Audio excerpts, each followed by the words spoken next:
kita dibawa oleh keluarga kita, harta kita, kemudian amal kita. Mereka membawa kita sampai ke kuburan. Setelah itu, kata Rasul Sallallahu Alaihi Wasallam dalam satu hadisnya, duanya akan meninggalkan kita. Orang yang kita cintai, istri yang kita cintai, anak-anak yang kita cintai, semuanya akan keluar, akan meninggalkan kita. Harta kita pun akan meninggalkan kita. Tidak ada satupun harta yang akan kita bawa kecuali selembar atau 3 lembar kain kafan yang putih. Ya Allah, ya Rabbi, apa yang kita banggakan selama ini? Baju yang bagus, mobil yang mewah, istri yang cantik, semuanya hilang semuanya. Yang tinggal hanyalah amal kebaikan kita yang akan menemani kita. Ya Rabbi, Masya Allah, luar biasa. Kita bayangkan saudara pemirsa semuanya, bahwa jika ada bangkai 1 hari, 2 hari tercium busuk, 3 hari kemudian bangkai itu sudah ada belatung-belatung dan lain sebagainya. Itulah yang akan terjadi pada jasad kita nanti. Setelah 3 hari, belatung-belatung akan merayapi kita dan akan menghancurkan tubuh kita semua. Ya Allah, sangat mengerikan sekali. Bahkan Umar bin Abdul Aziz, khalifah yang sangat mulia, yang sangat taat, yang taat pada Allah Subhanahu wa taala, takwa kepada Allah, bahkan tidak bisa tidur. Suatu ketika, suatu malam, wahai Amirul Mukminin, apa yang terjadi pada engkau? Kemudian beliau menjawab, aku tidaklah bisa tidur karena ini merupakan awal manazilul akhirah, rumah awal dari kehidupan di akhirat nanti.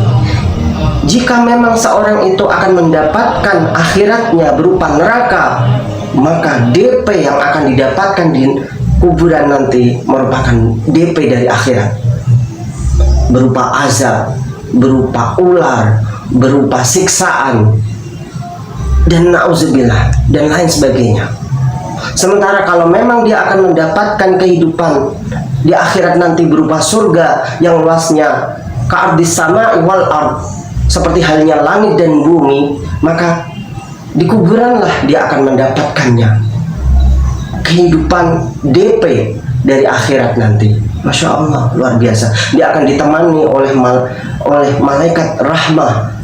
Kemudian dia akan ditemani oleh bidadari surga yang begitu cantik, sampai dia dibangkitkan oleh Allah Subhanahu wa taala lagi.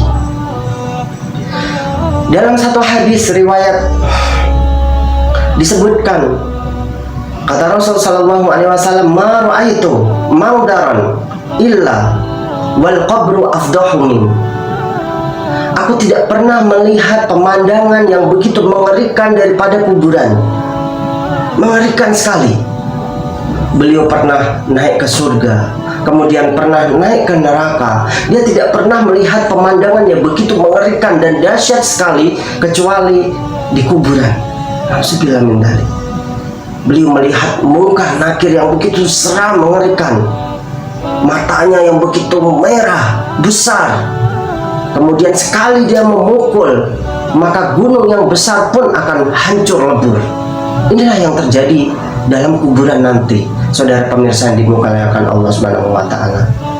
Pernah suatu ketika ada 2 orang yang meninggal di Kudus, kemudian dikuburkan di tempat yang sama. Digalikanlah mereka 2 lubang kuburan. Tempatnya sama, namun agak menjauh, agak berjauhan, sekitar 10 meteran, karena kuburan itu sangat besar sekali. Yang satu dikuburkan jam 9, yang satu dikuburkan jam 3 sore. Apa yang terjadi? Ternyata yang datang duluan menempati kuburannya jam 3 sore. Kemudian tidak terima dengan hal itu, yang datang terakhir kemudian menuntut pada yang jam 9 tadi untuk digali kembali. Apa yang terjadi? Setelah beberapa jam di kuburan tersebut, ternyata mayat setelah digali hancur semuanya, memar-memar, merah-merah, Masya Allah, penuh luka semuanya. Padahal itu adalah di kuburan, saudara-saudara. Apa yang terjadi? Itulah yang namanya azab kubur. Dan ini real terjadi di kota saya, di kota Kudus. Masya Allah. Tapi ada kuburan yang begitu lama dia sudah dikuburkan di situ, 12 tahun, ya, ternyata jasadnya masih utuh. Masya Allah, dia adalah seorang ustadz, dan itu adalah ustadz saya. Saya melihat beliau adalah sosok yang karismatik, yang ikhlas menyebarkan ilmu, yang takarub ketakwaannya kepada Allah begitu luar biasa. Itulah yang akan mendekatkan diri dan akan mengawetkan jasadnya bertahun-tahun. Masya Allah. Jadi apa yang harus kita ambil dari kejadian ini? Apakah kita termasuk orang yang baikkah dalam kehidupan ini, ataukah kita termasuk orang yang buruk? Sebelum sakaratul maut menjemput kita, sebelum kita dikebumikan di satu tempat yang begitu kecil, maka mari kita perbaiki kehidupan kita, ibadah kita, amal kita, dan lain sebagainya. Dalam Al-Quran, Allah Subhanahu wa Ta'ala juga menyebutkan, fawal rabbika lanas'alannahum ajma'in amma kanu ya'malun, dan sungguh mereka akan ditanyakan apa yang mereka perbuat di dunia.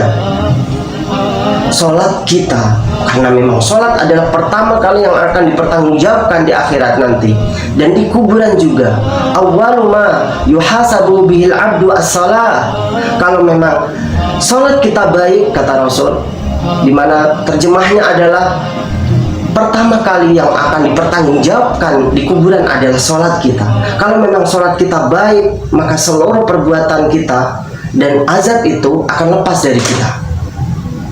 Tapi kalau sholat kita buruk, maka jangan berharap kehidupan kuburan kita akan menjadi baik, karena itu akan menjadi bencana yang begitu dahsyat. Apalagi na'udzubillah, bila mana ada seorang muslim hanya mengaku muslim saja di dalam KTP-nya, kemudian dia tidak pernah melakukan sholat, na'udzubillah, maka balasannya adalah azab yang begitu dahsyat. Para pemirsa yang dimuliakan Allah Subhanahu wa Ta'ala, suatu ketika Rasul Shallallahu Alaihi Wasallam mengebumikan seorang sahabat, kemudian beliau menangis di dalam kuburan tersebut, di atas kuburan tersebut. Kemudian beliau mengatakan, limithli hada fa'iddu, limithli hada fa'iddu, limithli hada fa'iddu. Dengan inilah kalian harus mempersiapkannya. Dengan kejadian inilah kalian harus mempersiapkan. Apakah memang amal kita ini sudah siap untuk dikebumikan nanti, ataukah belum? Kita sendiri yang mengetahuinya. Saudara pemirsa yang dimuliakan Allah Subhanahu wa Ta'ala, yang terakhir yang ingin saya sampaikan, bahwa azab kubur merupakan azab yang paling dahsyat setelah kita meninggal. Bahkan Rasul Shallallahu Alaihi Wasallam juga mengingatkan kepada kita untuk selalu memanjatkan doa-doa agar kita terlepas dari fitnah kubur. Allahumma a'udzubika min adabil qabri wa min adabin nar wa min fitnatil mahya wal mamati wa min fitnatil masyihid dajjal.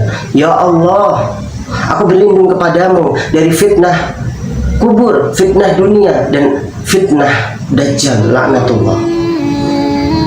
Mari kita jauhkan perbuatan-perbuatan buruk sebelum kita dikebumikan di kuburan tadi, karena memang sangat mengerikan, saudara pemirsa semuanya.